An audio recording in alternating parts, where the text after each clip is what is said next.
Welcome back to the ZeroW Podcast, where we talk about lifting, coaching, and more. You can learn more about Zero by going to www.zero.com.au. That's Zero with a W.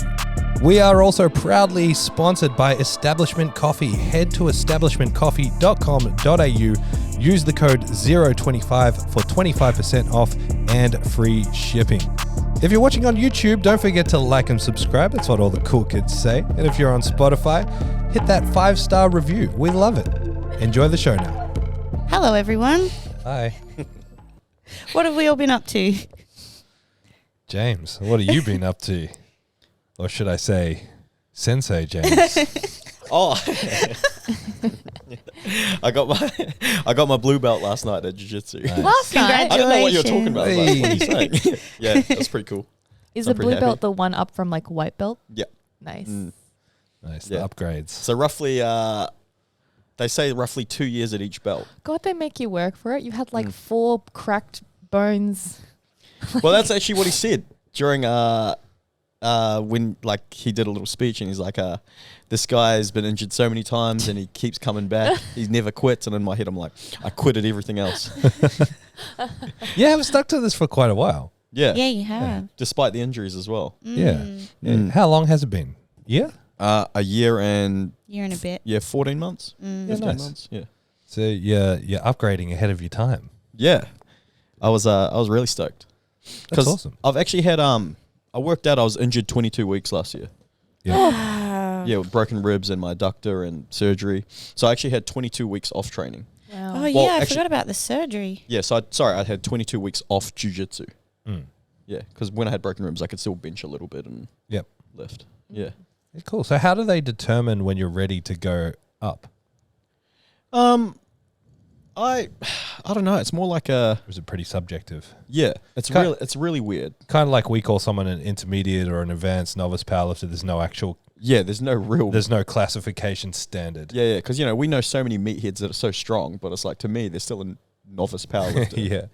Yeah. Oh, that's cool. And what does the belt change actually afford you? Like at competitions, are you up against your own belt? Yeah, and in competitions you can do some different moves. Okay. So there's pretty much no rules now. Like there's some things you can't do at white belt where you can't like reap the knee and you can't do certain submissions. Why not? Just because they're dangerous and require maturity, or That's all it comes down to, maturity. Yeah. Like a blue belt won't. Well, I'm still going to do it, but like a higher belt won't rip a submission because they know like you're going to fucking blow their knee out or something. yeah. So it's like respect. Yeah, Respecting the art. So when I do the white belt, I do the beginner classes for gi because you have to be blue belt and above to do the advanced classes, and I get way more fucked up in the white belt classes. Because people just A don't know rough? how to It's take it. spaz easy. central, yeah, and everyone's trying to prove themselves. I reckon that'd be me. Nah, you learn real quick because I remember at the start I was like, I'm the man. Then like a month later I was like, wow, I'm an idiot. So we're not going to be talking about your next belt for like 2 years then. Yeah, Okay. at least I reckon. Nah. What's the next he got one the up? upgrade way too early. Yeah, purple's the next Purple. one. What's Alex? He's purple. Purple, Yeah. Okay. And then after purple, black? brown, Brown, then black. yeah, then black. and then black. Whoa. What? I mean, no disrespect, but shouldn't Alex be higher because he's been doing it for so long, or has he kind of been on and off for a long time? No,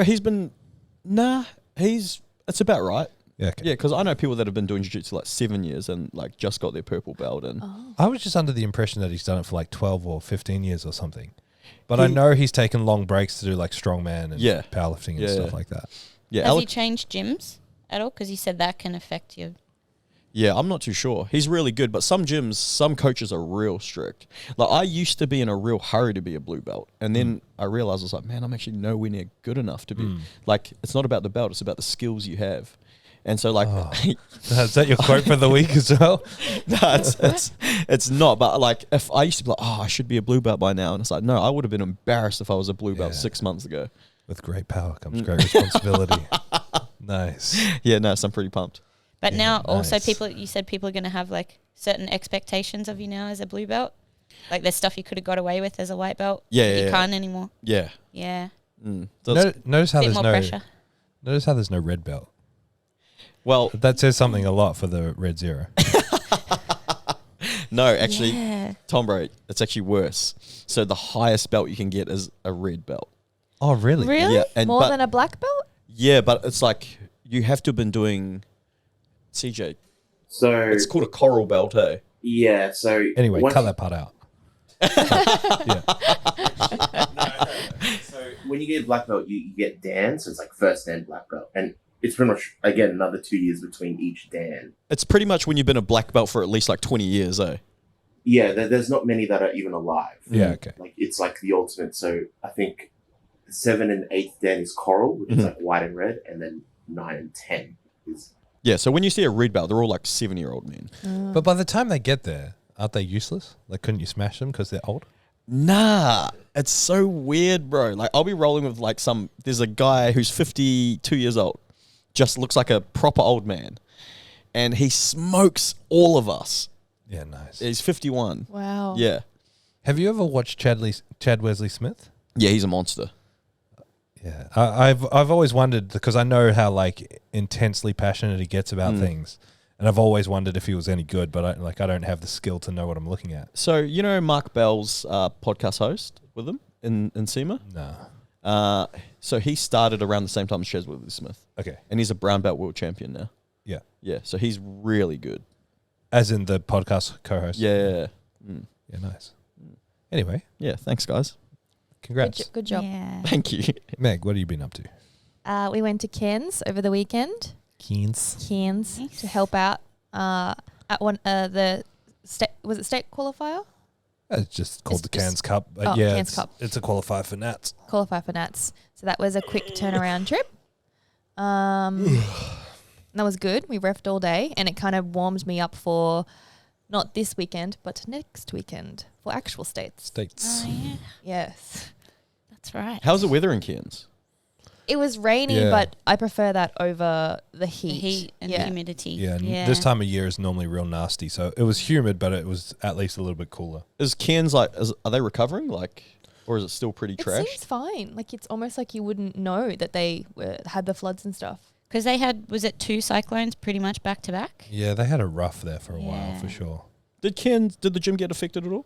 Yeah, it didn't get too damaged, but like water was pouring through the lights and stuff. Wow. There was some damages, and two of the air cons have blown up, so that might be because of water damage or just because they were old. Yeah. But across the street, their businesses, like it's on a slant like that, and so the ones across the street, they got real messed up. Yeah. So we were lucky. And is the gym covered for damage like that, like insurance wise? Yeah. Yeah, so when you take a commercial lease, the building is insured by the landlord, so Yeah. they cover all that stuff. Yeah, nice. Because we're having the same issue at Mackay. Mackay got real messed up in the Really? last few big storms, so we're going through a big insurance claim right now. All the mats at the front got destroyed and some equipment Wow. and stuff. And same thing's happening at Brisbane. So Brisbane? Yeah, Brisbane's been flooding for the last 2 months. Windsor? Really? Yep. It took a while to figure it out. So one side was flooding, and they put it down eventually to a pigeon. A pigeon kept blocking the drains, like building nests in the drains, and then there was overflow, and it would come in through the building, and it messed up all the clinics, like car parks and stuff. And then on the other side, there's just like cracks in the wall, but it's almost impossible to get to that side of the building. And so it's been ongoing while they try and figure out a way to actually solve the problem. And it's come down to they have to get abseilers to climb up on the roof and abseil down through this tiny little gap, and then use special like sealant paint to paint up all the gaps that the water's seeping through. Yeah, wow. Because it's not like there's a clear hole that you can see water coming out. It just kind of like oozes through the walls. It's real strange. Wow. Yeah. That is weird. It's like on SpongeBob when the walls start oozing green slime. It's a reference. I remember that. Go over your head. What have you been up to, Tom, bro? What Meg said. Nice. Went up to Cairns, around the comp up there. Been pumping out some work. We've got some more travel coming up between America, New Zealand, UK. It's going to be a hectic couple of months. So preparing for that.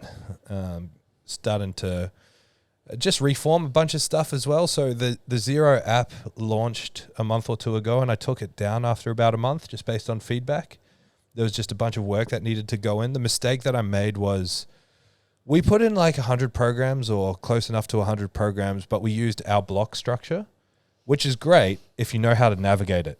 And I didn't put enough effort into teaching people how to navigate it. So rather than like a choose your own adventure style, like I actually don't know how I screwed it up so bad, because like if I was teaching someone how to do it, I wouldn't have done it that way. I think I was also thinking of the functionality of our members here in terms of just like we can guide them through how to use it, and I just wasn't thinking of the broader application. So what we've done now is built a whole bunch of longer programs. So there's like a 15-week technique transformation, I can't remember all the funky names I gave them, but like a 20-week powerlifting perfection program. There's one that's like called Jacked and Juicy. It's more of a hypertrophy style. Or Jacked and Strong, it's hypertrophy and strength. And then there's one that's like a starting strength sort of style that's a little bit more linear progression for people getting into strength training. And each of those then has 3 iterations of like low, medium, high volume. So straight away we're going to have 12 longer term programs that people can plug and play for at least 20 weeks. And they can rinse and repeat those cycles as well. So we've done that, and I've also built to sort of support our athletes that do this for, you know, their main thing. Built some custom programs like a Theo Maddox deadlift program, a Strong Like Lilley sort of program for a bunch of the lifters that represent Zero at the highest level. So those will start trickling out soon too. That's cool. That's really cool. Are you doing the Jacked and Juicy one at the moment? No. My hips decided that squats are no longer an option right at this very moment. So I'm taking a block of hypertrophy and not squatting for a block. And just like always, week 1, I've messed myself up so bad. I'm ridiculously sore. Like it's actually uncomfortable to sit on my butt right now because my glutes are sore from going so hard on Monday. But what was it? Was it the Bulgarians? I don't know. I did a bunch of exercises that I haven't done in forever. So I've never done a Bulgarian barbell split squat ever. What? Never. I've never really done Bulgarian split squats full stop. Wow. Crazy. I've only really done them as a warm-up, and that's only been in the last 6 months. So you've never really been able to understand how torturous they can be. Yeah, I lie. I did do a block of them many years ago with just like light kettlebells, but I've never pushed them. Wow. But it's always hurt my hip. So Yeah. then I did the squat machine. Doesn't really get touched here very much anymore. I love it.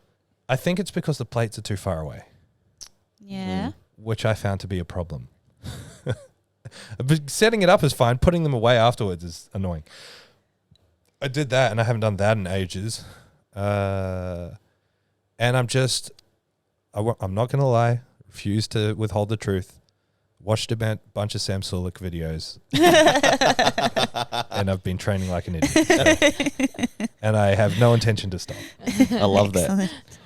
I trained with a couple of my clients yesterday and just did the same thing. Yeah. We just broed out. Yeah, that's right. You guys did talk a lot. So What were you guys? What were you AMRAPing? Was it Everything. Yeah, literally everything. 105 or something? It was just On the bench? it was just a pissing contest the entire time. Who So won? good. Yeah. Me, who won? of course. all right, Josh is going to overtake all of us at some stage. He really is, That bro. kid's on a mission. He's 20 kilos lighter than me as well. Yeah. Oh, goodness. He's a weapon. He's unfairly jacked. Yes. That's it. Gidge, what have you been up to? I've been up to a little bit. I caught up with a couple of my online clients last week. Nice. Tori and Alex, so they're in Armadale. And yeah, they came down for the weekend. It was Tori's birthday, so I came in and did a little bit of a session with them on Saturday. Then went out for dinner on Saturday night in Brisbane for Tori's birthday. That was fun. And what else? What else have I been up to? Started a new block this week, so that's exciting. Nice. Yeah, going to get jacked. Nice. Jacked That's and about juicy. it. Jacked and juicy. Yeah. Excellent. Yeah. All right. What are we grateful for? I am I didn't think of. I'm grateful for sleep at the moment because I'm dieting, not hard, but dieting. I have noticed a little bit of a dip in, I guess, gas in the tank when it comes to training hard. So if it wasn't for sleep, there'd be no way I'd be able to train to the standard I want. So I'm glad I'm sleeping well. Nice. I That's a good disagree. one. I reckon you've been real gassy. Kidding. Yeah, sleep. I don't know. Come back to me. Tom, bro? I had it before the show. I had it before the podcast. My bed. I'm grateful for my bed. People always ask me, do I get sick of traveling? And not really. Like I enjoy the traveling part of the job. But I really hate being away from my bed. Yeah. In Cairns the other day was the first time I've felt old because I woke up and I'm like, I think this bed is bad for my back. I've never experienced that before. Makes me think of that Seinfeld episode where Elaine has to sleep on the fold-out couch. That's such a good episode. She's like wailing. Yeah. Oh, it's such a good No, episode. I know what you mean. Bridget, remember when we'd fall asleep on your couch and we'd get up and we'd always just be like, Yeah. we'd like hobbling and limping around because we slept for an hour on a couch. The best Seinfeld bed moment is George in the hotel when he tries to kick out the Yeah. sheets and he like tears his hamstring. One tuck, one no tuck. I heard a perfect description about Seinfeld the other day. It's a show about nothing. Well, that's how That's they a used to tagline, sell it. yeah. Oh, is it actually? Yeah. Yeah. Oh, okay. Well, there It's a you go. show about nothing. Yeah. You're like, wow, so insightful. I'm a marketing genius. You know that's how James got his job? He convinced me that he was a marketing genius. No, I said I studied. marketing. I said I studied this. I didn't say I was good at it. So good. And then, do you know what's funny? And then Tom was like, "You're probably gonna have to do some coaching." I was like, "Yeah." Anyway, It was good. What am I grateful for? I'm grateful for my humility. I'm grateful for YouTube. I spend so much time on YouTube now and I learn so much Nice. on YouTube. There's always something interesting to watch. Love YouTube. Yeah. Mm. Yeah, solid. Mm. I'm grateful for.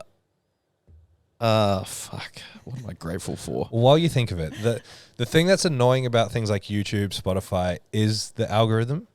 Yeah. You know, like as in it constantly showing things that it thinks you want to watch. It's Yeah. like, what if I want to watch something I like and then be told to watch something that's new? Yeah. That's what fucks me off about the YouTube algorithm. That's Like, why you go to trending. No, Like but that other area. I'm not we don't know how to use technology like you. I open mine and it's all food, basketball, jiu-jitsu, and some days I'm like, for fuck's sake. Really? Yeah. Oh, I love my feed, like my algorithm. Nah, it Oh. pisses me off. Okay. Yeah. Like I'll log in. I like mine at the moment. Yours is You good. only have Well- yourself to blame. Yeah, I know. That's exactly it. I'm like, how dare they show me everything I'm into? It's like Netflix when you like it ruins your creativity in terms of like thinking what you might want to watch because you're just Yeah. constantly bombarded with the things that you normally watch. Mm. And so when you're like, what do I feel like watching? And then you're exposed to like comedies or action or whatever you watch and you're like, oh, I'll just watch that. Yeah. That's what we were talking about last night with boredom. Like boredom is where like creativity comes Creativity happens And because we we- don't allow ourselves to be bored anymore. If you just sit with your boredom, then that's when real creativity happens. But we're Yeah, looking damn kids these days. from. Like, do you know what I mean? When we look for creativity, we go on Instagram and see what other people are doing. and 100%. Things like that. Yeah. Not all the time, but you know what I mean. That's actually, you know, I ditched you guys and did this solo podcast thing. You probably didn't listen to my episodes. But whatever. No, I did. They're trending. I did. The first one, Sam Williams made this story about, because he's a creative, and he made this story basically saying that the curse of the algorithm and chasing views and likes is that creatives now rejig their creativity towards what What's works trending. online rather than what they actually want to create, rather than Yeah. what's important to them a lot of the time. That's what's so refreshing when you see like an original piece of content. Yeah. And you're like, wow, I've never seen someone do this or, yeah. I am grateful for, I say it all the time. I don't want to sound like a cornball, but I'm grateful for my job. Comp coming up next week. All my clients are hyped up. So like times like that are cool. Yeah, very exciting. It's going to be fun. Yeah, States is going to be awesome. Sweet. All right. Have people got quotes ready? Yes, sir. I think so. All right, mine's from Carlo again. Nice. Shout out Carlo. The unripe grape gets sweet as honey at a slow pace. Oh, I like that. It takes time for people to grow bigger or better for in brackets, Wait, For did people- you just make this up on the spot? Ideas, projects, and then in capital letters, patience. Did he just make that He's up on writing the them spot? himself now. All things require a great deal of time to mature, be they people or situations. Patience is a virtue. Still going. He's sitting at home listening to this, being like, "Fuck, I'm good." Yeah. So thank you, Carlo. I'm right. My one is the world only makes sense when you force it to. Ooh, nice work, Bridget. Oh, Tom Mine That's is actually a Batman quote. Mine is an expert is a person who has made all the mistakes that can be made in a very narrow field. Ooh. Nice. Can you say it one more time? An expert is a person who has made all the mistakes that can be made in a very narrow field. Yes. Mm. My one's just a made up one like Carlo. So confidence has virtually nothing to do with how much you weigh. Yes, Ooh. 100%. I disagree. It's been on my mind lately. I was super confident until I weighed myself this morning. now I want to crawl into a hole. No. All right, James, what do we got? Well, did you guys want to talk about states or anything? I think we spoke about it enough last week, didn't we? Yeah. Yeah. Yeah. What other comps coming up? Pro Raw? That's Yeah. this weekend, right? Yeah, this weekend I got to head to Sydney on Saturday for their Lift 3 comp, and then I'll go straight from there to Pro Raw. We did have Tommy competing, but he tore his hamstring. I can't remember. I think we spoke about it last week. Yeah, we did. How's he doing? Yeah, really good. Nice. Yeah, really good. He's definitely sore, but at least it's not too bad, and he's back under the bar and rehabbing. And, Yeah, nice. in very good spirits, which is the main thing. So good. And then we've got Joseph Whitaker and the two UK boys, Chris and Mason. And Fonz. And Jamie on Saturday, Fonz, and also Vanessa Wadsworth from Brisbane is doing it on Thursday too. Oh, that's exciting. Yeah. So that's quite a small turnout then for Pro Raw compared to usual. For 0 people, you mean? Yeah. Yeah. Yeah, it's been consistently sort of heading that direction. Mm-hmm. Well, no The females last few years. besides Vanessa Jamie and Jamie. and Vanessa, yeah. Yeah. Yeah, right. All right. Tom, bro, do you want to word this? I've got a few topics here, but I don't really know how to word the first one that you want to start with. Just go. You say it how you wrote it, and we'll unpack it. All right. When looking for a coach, how do you distinguish who is right? For example, two conflicting messages or two very conflicting methodologies of coaching and programming, but they're both getting results. Sure. No, I think that's worded perfectly. Yeah, like how do you determine who is right and who is wrong? Or I don't want to say anyone's wrong, but If they're both getting good results, then me personally, I would choose someone that I got along with better, I think, especially if you're doing face-to-face coaching as well. I think What that else? element's very important. Yeah. Like Someone's beliefs who align with yours a little bit more, maybe, yeah. in terms of like when it comes to training. I'm I'm not really sure. Well, I thought of it through a few different lenses. Like I was thinking of something that I'm not talking about anyone in particular, but I was thinking about some coaches that are they push drugs, performance enhancing drugs, and then they get results. So I was thinking of things like that. Like obviously, like I think that's really wrong. Like morally, a lot of people probably think that's wrong, but I don't know. Well, then put yourself in the shoes of a client who wants to be pushed into taking drugs. Then it's right. Yeah. Because that's ultimately what that comes down to. Like what you guys were just saying Personal preference. then is what's the preference. And so I think the biggest thing out of this particular topic is that you have to be willing to be coached. And so in order to be willing to be coached, you need to either align to what message this coach is sending, like what method they use, who they are as a person, what their brand represents, on top of all the other questions that you need to consider. What federation do they coach in? Is that going to be a problem? Do I need them there with me? Are they online? Are they face-to-face? Are they local? Can I see them in person? Does that matter to me? What's their communication style? Like all the actual functional parts of coaching. If you're not aligned to their methodology, that's totally cool as well. Like we get a lot of people who, come from a background of like the more modern style powerlifting training, which is like super high frequency, super low attention to accessory work, and we're quite different, or not quite different. I mean, different to that at Zero, where we're lower frequently, much more emphasis on accessory work and building a base and all of that stuff. Some people make the decision to try that out without actually believing that it's the right thing to do. And that's where clashes tend to come from. And I mean, when I say clashes, I don't mean like negative, like this isn't working for me, blah, blah, blah. It's just like, okay, differences in opinion. Yeah, well, that doesn't align with what I believe to be true. And so unless you're willing to change that belief, that coach isn't going to be the right coach for you, which is totally fine. Because the thing you have to come back to, which is what you were saying before we started doing the podcast, James, is that, yeah, you can look at these different approaches, high volume, super high intensity all the time, super high frequency, or the opposite, and both are delivering great results.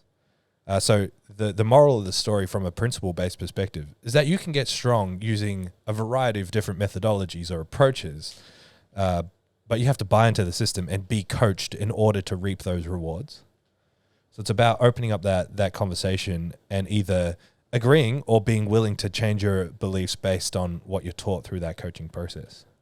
I had this conversation with someone the other day, and it ultimately came, like, they just said, oh, I just enjoyed doing this too much. Yeah. And it's like, oh, fair enough. Yeah. Like, if it just came down to enjoyment, and ultimately everyone that we know does powerlifting for enjoyment, that's why we all chose to do it in the first place. Sure. So if you're not enjoying it, because that's what I was going to say. If both coaches that you're choosing between are getting the same results for you, I'd pick the one that I'm going to have more fun with, because training at the end of the day should be enjoyable. Yeah. Yeah. And I mean, like, this is a two-way street, right? Like, coaches need to rest on their laurels. They need to believe in their systems and all that sort of stuff. But they also need to create trust and buy-in in order for that coach to commit long-term and be compliant and get the result that they're seeking. And so there has to be a little bit of back and forth, especially in the early stages. There often needs to be a little bit of compromise. So I'll give you an example, right? One of my more recent lifters is competing in the IPF, and they've come from a background of very high frequency, and they knew what they were getting into. Like, they did their research on me, which is more than a lot of people do. Like, a lot of people think I only coach and have forever coached outside of the IPF. I've taken more than 15 people to podiums at international IPF competitions, including Worlds. yeah, wow. Like, people don't realize how long I've been around for and what I've done from a coaching perspective sometimes, because they only see the last 2 years of the coaching world. Anyway, so this person was willing to buy into a completely different style and a completely different system based on the research that they did. And they had to trust it because it went against everything that they've been taught and understood. And along the way, I picked up on, okay, they're struggling with the idea. I need to meet them somewhere to satisfy something mentally and I was very upfront about this. I'm like, this isn't actually going to be the thing that helps you and makes you stronger, but this is going to tick a box mentally for you, which is going to help you to relax into the training a bit more. And I compromised on the thing that I make fun of a lot, and I gave this person an SBD day. And this is the first time I'm publicly admitting it, and it's the last time I'm going to publicly admit it, because I'm never going to do it again, probably. But I gave this person an SBD day. And in my eyes, it's like, well, that doesn't actually infringe upon my beliefs of what this program is and what it's trying to achieve. And it also mentally satisfies this person so they can build more trust and continue to lean into the system and be more compliant and follow the program. It's win-win. And as a coach, that can sometimes be hard for you to do, especially if you're, on the Dunning-Kruger scale at that peak of like Mount Stupidity. It can be really, really hard to compromise on what you believe or what you normally do. You have to be willing to do that. Mm-hmm. So yeah, Nice. There's so much that goes into picking a coach. And I think the things that both coaches and clients need to hear is that you're not buying a relationship, you're buying a product, you're buying a result. And so if you get into a coaching relationship that you're not happy with, you can exit that. And there's no hard feelings. Like, I mean, we recently, guided someone through leaving us, James, and you did all the right things in terms of when someone says, okay, I feel like this isn't the best option for me right now. The line that I always say, and you said it, and I was so proud of you for saying it, is along the lines of like, our goal as coaches is to get you the best result possible. And if you believe you're going to get the best result possible by doing something else or going somewhere else or going to another coach, we 100% support you in that. Because all we want to see for our lifters is the best outcome possible. 100%. So yeah. Love that. Anything else to add? Well, I guess if we're speaking for people who are new to lifting, and it's not the case isn't choosing between one coach or the other, and they've already built a little bit of information or some evidence as to why they might want to choose one or the other. Let's just say someone's like completely new to training. I do think selling a relationship or just your persona online or how you carry yourself could be a determining factor for someone completely new. Definitely. How you speak to people, like if you notice someone like myself online who is very much about building rapport with their clients and having a friendship, you're not going to get someone who's maybe quote unquote militant. But if you want a militant coach and you want someone who's really direct and hard on you, you're going to have to look elsewhere. Mm-hmm. And so people might start with that, then perhaps a way that they program if they're a new athlete. Yeah, 100%. Like, I was just thinking, like, how would you guys go about it if you were new to lifting? How would you, like, how often would you shop around and, like, look for a coach kind of thing? I just think with jiu-jitsu, I just went to the first jiu-jitsu, like, my mates had come here. I went, okay. I didn't shop around. Yeah, same with the gym. I just went to the gym that was closest to my house and got the PT that they gave me with the Kickstarter that you get when you first sign up at a gym. Yeah. Until I was recommended to someone else by a friend. I don't know. That's what I was thinking. Me right now, and like in my stage of life, if I was brand new to lifting, I would look for like the very best. Mm-hmm. I would just Google around and try and ascertain who is the best in my area or like that I've got access to, and just do that. Like I actually, again, this is the first time I'm admitting this. I tried to do this with piano a few years ago. I was like, I'm sick of Beethoven. I'm sick of being like a Merriweather piano player. I want to actually get some lessons and try to do this thing. And I asked around. Some people that I coached were pianists, or one person that I coached was a pianist, and I asked where she got lessons from, and I applied and I got completely rejected. What do you mean by completely? Were they pretty brutal about it? Yeah, pretty much. Wow. I've got a client who actually does piano lessons, and she gets I don't think she wants people to know that she does this, but she gets like graded and everything. Yeah. So she's like got exams, and she's like, I got my piano exam, and I'm like, fuck, that's so cool. That's cool. Yeah. That's what I did growing up. Yeah, I'm just not going to say her name because she doesn't post it anywhere, so I don't know if she actually wants people to know about it. She was for a little while. Oh, was she? Yeah. Oh. But don't say her name. Yeah. Yeah. There you go. All right. What to do if you're feeling burnt out from training? Deload. What if you're still feeling burnt out? Deload for an extra week on top of that. Fair enough. Next topic. Look into why you might be wait, what is feeling burnt out. burnt out? Yeah. Is Look burnt into out. why you might be and trying to address that. Is it physical or mental? Let's go both. Okay. Yes, look at those external factors. Yeah, the physical side's easy, like you Physical's said. You can just easy. reduce a little bit of load, a little bit of volume for a week or so. Generally that'll help you get back to your perky, regular hard training self.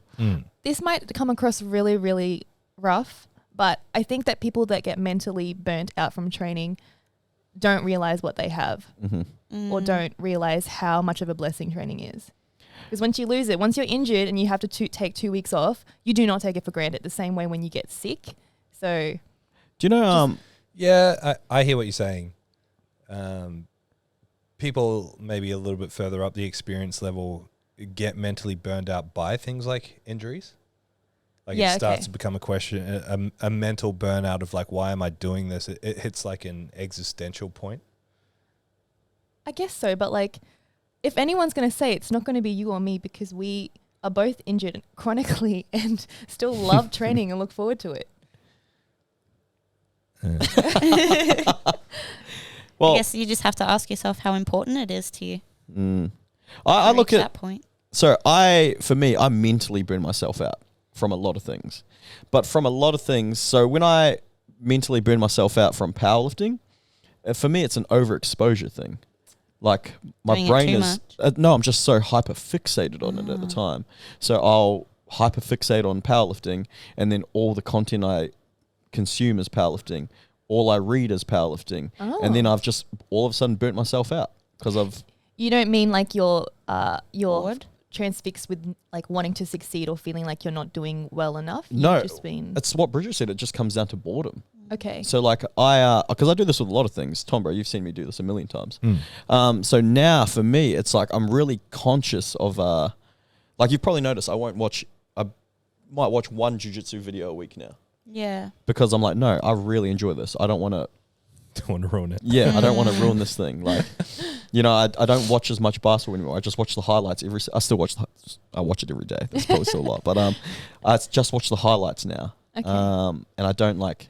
I used to go on the websites, go on Reddit, and I'll just go down every avenue of something that I want to learn about or that I'm enjoying, and I'd literally just burn myself out from it, and it was just from overexposure. I do that with food. If I have a meal or something that I'm really loving, I'll just eat it every single day until I hate it, and then I don't want to touch it again. Yeah, me too. So the mental burnout thing was like find other ways to.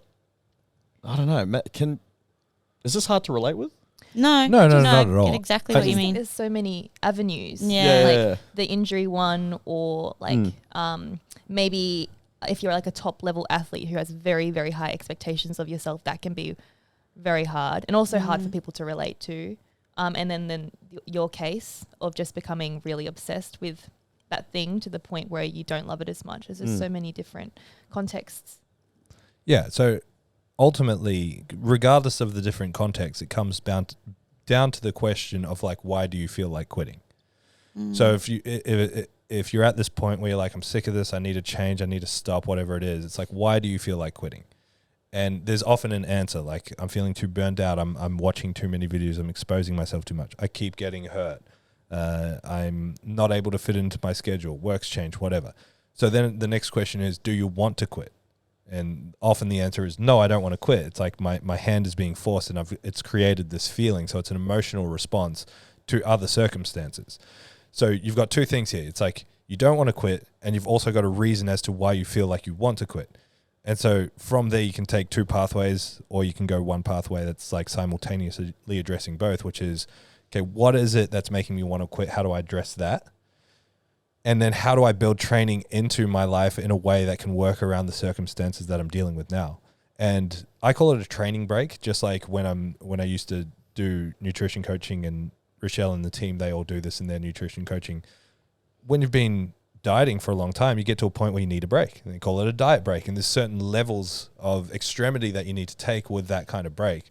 And with a training break, it can be like on the most extreme end of the scale ever, is like, if you feel like going to the gym, go to the gym. If you don't feel like going to the gym, don't go to the gym.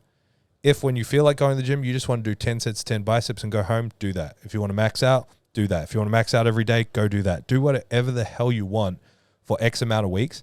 And when you start doing that, eventually you go, I need some structure. I need to find structure here again. Like it satisfies this thing of, I don't have to do this. I choose to do this, and I do what I want when I want. And when you do that for a little while, you start to crave structure again. You start to crave the feeling of what you were getting when it was all positive again. That's typically the way to go about solving this, is like variety and destructurizing whatever you're doing with your training. And normally that solves the problem really quickly, as long as you're addressing how you got there in the first place. Yeah, I like that. It's the same with injury. It's like, I keep hurting my back deadlifting. Okay, we're not going to do anything that loads back for a little while. We're going to learn to love being in the gym again, being in that environment, wanting to go and train, wanting to get better. And then once you're feeling good enough to think about back stuff, we can start the process of rebuilding, rehabbing, whatever, back into squats and deadlifts or whatever it may be. There's always a solution. And the reason people want to quit is never because they actually want to quit, or almost never because they actually want to quit. It's because something is forcing them, forcing their hand. Last topic. Do you want to do the last topic, or should we get into the quiz? Oh, we can get into the quiz. I just want to say one more thing, because it's the same with like work stuff. So if I'm reflecting personally, you guys think I just love this and just want to do it all the time. And for the most part, that's true. But I do have days and weeks where I'm like, what if I just quit? What if I just stop? I call them quit days or quit weeks. And it doesn't happen often, but it happens often enough. And it's the same process. It's like, okay, do I actually want to quit? No. Okay, so why do I feel like I want to quit? What is going on? And then maybe it's been like, 3 months of being away from home, not sleeping in my bed, working nonstop. Okay, so I don't want to quit. I'm just tired. Okay, let's build in a break. Oh, wow. All of a sudden, now I feel like working again. There's always a reason. And I make that sound really easy. When you're in the throes of it, you're in the gym and you want to quit, or you're working, you want to quit, and you're overwhelmed with emotion, it's not as easy as just going, oh, well, actually, I don't want to quit. Like, I get that. But the more you can be exposed to the thinking of, like, why is this happening and how can I go about solving it? Is it really that I want to quit doing this thing? The more you can find that in those emotional times. I'm just fortunate enough that I don't really feel emotion. The only time I can... do you ever feel like because sometimes with coaching, the only times I want to quit sometimes is like around comp time. Yeah. Because like so many people are depending on you. Yeah. And they depend on you for their progress and results. And sometimes you feel a little bit I feel a little overwhelmed sometimes. I'm like, fuck, I don't want so many people depending on me. Yeah. To an extent. Like, it's never actually gone through my head like, I can't do this anymore. But I mean, like, you get those kind of, I get those kind of feelings. Like, I've told you about this. Everyone does. In business, this is stolen from Hormozy. It's like the two seasons of earning and learning. When you're in a season of learning, it kind of sucks. Like season of earning, you're doing really well, you're making heaps of money, everything's going well. And then things sort of like get to a point where they flatline a little bit and you need to learn what you need to do next to take that up a notch and go to the next level. And in those seasons of learning, you've got this stark contrast of like the progress and the rapid improvement that you were making versus just staying stagnant right now. And those are the times where you're like, why am I doing this? But it's cool. Like it's a problem that you get to solve. And if you can solve those problems, whether it's training or work or whatever, you feel good. And you just have to keep zooming out and be like, have I been at this point before? Did I solve those problems? Yes, I did. Cool. I can figure this out too. All right. There's one more topic, but I actually want to do that one. So we'll talk about that. I'll keep that one in for next week. Nice. What, you don't want to do any of the other topics any other week? No. I want to talk about that one next week. Though. Okay. All right. We're going to get into the quiz. Yep. I got 12 questions here. Yep. All right. It's a very broad, there's no real... General knowledge. Yeah, it's Thomas. general knowledge. And do we say our names before we yell the answer out? Yes. Okay. All right. You guys ready? Ready? Yes. So who won last week? Meg. Nice. I won. You Champion. won one? I don't know. I don't keep in touch. need Yes, it- Thomas we need a won leaderboard. my Yeah, one. we need it. And Bridget's like kind of sciencey one. Remember that? Yeah. So Thomas has won 2. All right. I've won one. You've won 1. I've won 1. Yeah. I Bridget? don't know if I've won one.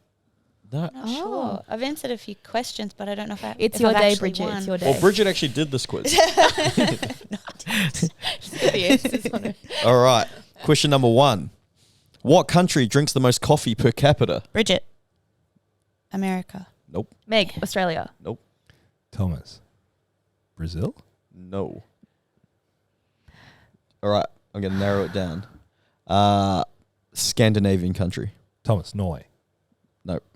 Bridget. Denmark. Nope. Thomas, Sweden. Nope. Meg, Switzerland. Nope. What? Meg, Estonia. That's the only ones I know. There's like 3 Estonians in the world and they all train at Zero. Bridget. Finland. Yes.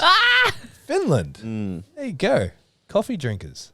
All right. Really? Yeah, per capita. But what's your population? Like 5 million, I think. I've been to Finland. It's pretty cool. Weird flex. Bridget. That's Bridget's That's name what in my Finnish friend used to call me. Bridget. All right. All right. What company was initially known as Ribbon Sports? Thomas, Reebok. No. Bridget. Adidas. No. You guys are on the right track. Meg, New Balance. No. Meg, Puma. No. Meg, Saucony. No. Bridget, Nike. Yes. Oh, I was going to say Nike, but I always thought Nike was Nike. No, I don't know if you've noticed, but every now and again they'll release stuff that says BRS on it. And like some of the Maybe. shoes will say BRS. Oh my Yeah, so it's gosh. Blue Ribbon How Sport. long ago was that? I'm not too sure. That's wild. All right, question number 3. Bridget, you're on 2. In what country would you find Mount Kilimanjaro? Bridget. Meg, Nepal? Nope. No, it's Africa. Yeah. Oh. Thomas. Kenya? Nope. Bridget. Meg, Tanzania. How the fuck did you know that? That was good, considering you said Nepal before that. Well, hang on. Thank I God reckon I that's half saved a point because I got the continent. No, it's not. Well, I had the continent in my head, but I couldn't yell it out. I had the correct answers in my head to the others. All right. What is the largest Spanish-speaking city in the world? Bridget. Mexico City. Yes. Good job. Voila. Thanks. Bridget 3, Meg Dog 1. Oh dear. Thomas half. Self-awarded. What country has the highest life expectancy? Meg, Japan. No. Meg, China. No. Bridget, Sweden. No. Sorry. Meg's on the right track. Not in a Thomas, racist way. Nepal. No. I thought it wasn't Nepal. Those people that live in the mountains that eat the apricot seeds. Very. Bridget, Meg- Taiwan. No. Meg, Mongolia. No. Thomas, Korea. No. Meg, Thomas, Taiwan. No. Think. I just said Okay, Taiwan. you guys think China, but not China. Meg, Kazakhstan. No. Think China, but not China. Bridget, Hong Kong. Thomas, Yes. Hong Kong. I was going to say it before, but I was like, surely not. Not Hong Kong. That doesn't seem right. All right, Bridget, what are you on? 4. 4. What is a group of pandas known as? Oh, I know this. Yeah, same. Tom, Meg, a rumble. Miss. No. Gang. No. Meg, a swaddle. Is it something cute or like? That's pretty funny. What does it start with? E. Oh. Oh, Bridget, an embarrassment? Yes. What the hell? An embarrassment. Maybe that's why my parents always called me that. Oh, have you seen the movie? Have you seen the movie Strays? No. You need to watch it. It's, It's so cool. so funny. And he's like, "What's your name?" He's like, "Oh, well, my owner calls me shitbag." What phone company produced the 3310? Thomas, Nokia. Yes. Well done, Tom, bro. You're on the board. Finally. What is the only continent with land in all 4 hemispheres? All four. Bridget, Mm-hmm. I didn't even know Asia. I didn't even know there was 4 hemispheres. There you go. Thomas, Africa. Yes. Suckers. All right. You're going to need a bigger boat. Thomas, Jaws. Nice. Well, Tom, bro, on the I didn't comeback. realize that was a question. I thought you were just being funny. Which bands? I've only got 3 questions left. All right. So you're on. 5. You're on. 3. So if Thomas, I'm on 1. Thomas, if you get the next 2, then you can do a Yeah. tiebreaker. Yeah. All right. Okay. You can do it. Ooh. Which band's album cover features a baby floating in a Thomas, swing? Nirvana. Oh, Yes. but what's the name of the album? Doesn't matter. What are you chucking your own questions in? Eh? Thomas, get the next one. Oh, that's so good. What candy brand encourages people to taste the rainbow? Bridget, Skittles. Nice. One more question. And you know you're in a microphone, right? I just love a tiebreaker. Get the next 2, Thomas. I think the audio peaked, CJ. In what year did the US Supreme Court legalize same-sex marriage?